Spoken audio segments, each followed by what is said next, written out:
சைவர்கள் பாடுகின்ற காயத்ரி மந்திரத்திலே ஒரு ஸ்லோகம் இருக்கின்றது.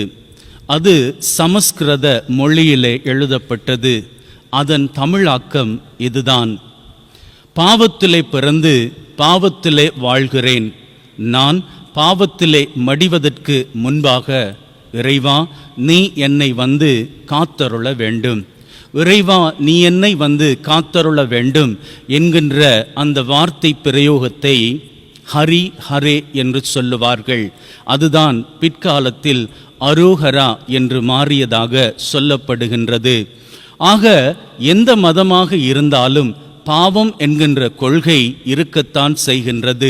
அந்த பாவத்திலிருந்து மனிதனை விடுவிக்க வேண்டுமாக இருந்தால் அது இறைவனால் மாத்திரமே முடியும் என்பது நம்முடைய நம்பிக்கை. இந்தோனேஷியா என்கிற நாடு, அங்கே தேங்காய்கள் மிகவும் பெரிதாக வளரும்.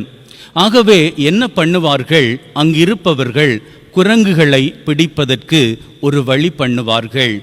இப்பேற்பட்ட பெரிய தேங்காயை எடுத்து அது குரங்குகளுக்கு தெரியக்கூடியதாக அதனை வைக்கும்படி விட்டுவிடுவார்கள். மறைந்திருந்து இந்த குரங்குகளுக்காக காத்திருப்பார்கள். குரங்கு என்ன செய்யும்? தேங்காயை எடுப்பதற்காக ஓடி வரும். தேங்காயை எடுத்து உண்ண ஆரம்பிக்கும். மறைவாக இருப்பவர்கள் உடனடியாக குரங்கை துரத்த ஆரம்பிப்பார்கள்.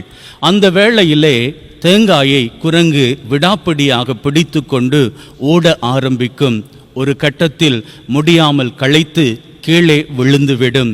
அப்பொழுது குரங்கை பிடிக்க நினைத்தவர்கள் இலகுவாக அதனை பிடித்து கொள்ளுவார்கள்.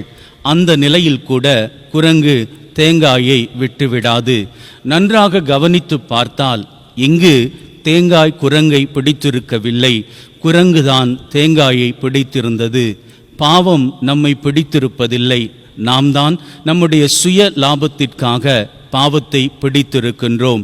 இன்று நாம் வாசித்த முதல் வாசகத்திலே பாவம் தீயது என்பதனை யோவான் எழுதிய முதலாவது கடிதத்தின் வழியாக நமக்கு வெளிப்படுத்துகின்றார்.